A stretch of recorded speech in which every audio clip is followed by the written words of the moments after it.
we are flooded with many choices. Most of these choices are simple and easy to make. Like, am I going to wake up or continue sleeping? Other choices, however, are a little more serious and challenging.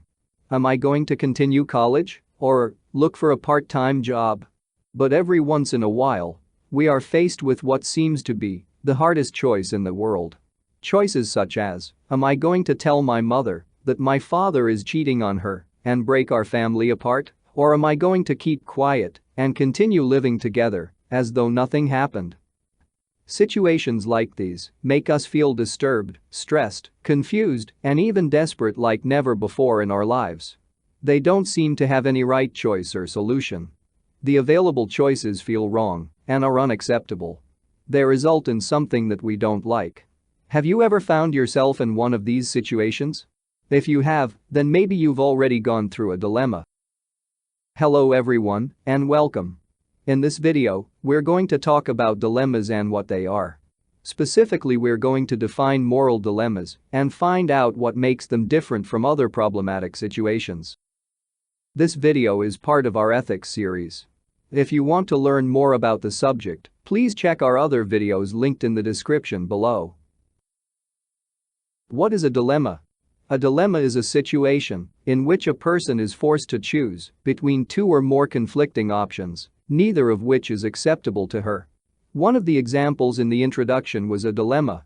Am I going to tell my mother that my father is cheating on her and break our family? Or pretend as though nothing happened and continue living together? Take note that the key element here is forced. If a person is in a situation wherein she is not forced to choose between two or more conflicting options, then it cannot be said that that person is in a dilemma. Rather, she is merely in a problematic situation. One that she can get out of by looking for an alternative solution. What is a moral dilemma? When dilemmas involve human actions which have moral implications, meaning that the action is either morally good or bad, they are called ethical or moral dilemmas. A moral dilemma, therefore, is a situation in which a person, also called a moral agent in ethics, is forced to choose between two or more conflicting options, neither of which solves the situation in a morally acceptable way.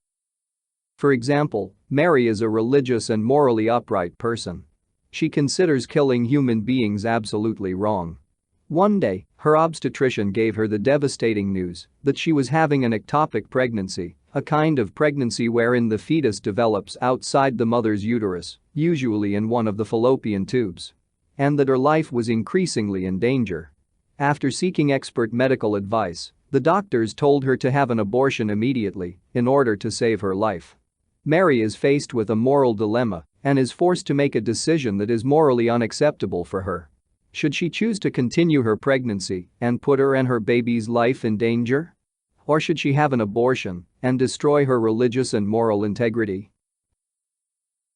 From Mary's example alone, it can be said that moral dilemmas are not your everyday ordinary moral problems, like, am I going to lie to my teacher so that she'll accept my late paper or tell her the truth? No, they're not. As a matter of fact, Karen Allen, an associate professor at Oakland University, in a 2012 article she wrote in the New Social Worker journal, enumerated 3 conditions that make a situation a moral dilemma. First, the person or the agent of a moral action is obliged to make a decision about which course of action is best. In Mary's case, having an abortion is perhaps her best course of action. Second, there must be different courses of action to choose from. In other words, there must be at least 2 conflicting options to choose from. Mary has at least 2 options: to continue her pregnancy or to have an abortion. Third, no matter what course of action is taken, some moral principles are always compromised. This means that there are no perfect solutions for moral dilemmas. Whether Mary chooses to continue her pregnancy or to have an abortion, the basic moral principle of protecting life, hers and/or her babies, will be compromised. To summarize, moral dilemmas are situations in which a person is forced to choose between 2 or more conflicting options, neither of which solves the situation in a morally acceptable way. They are different from ordinary moral problems because in a moral dilemma, The moral agent is obliged to choose which course of action is best. There must be at least two conflicting options to choose from. And, no matter which course of action is taken, some moral principle is always compromised. Indeed, these three conditions make moral dilemmas particularly serious, stressful, and even desperate situations. How about you? Have you ever gone through a moral dilemma, or are going through one right now? Please let us know in the comments section so that we can help solve each other's moral dilemmas. Thank you for watching this video. If you learned something new from it, please give it a like and subscribe to our channel for more related content.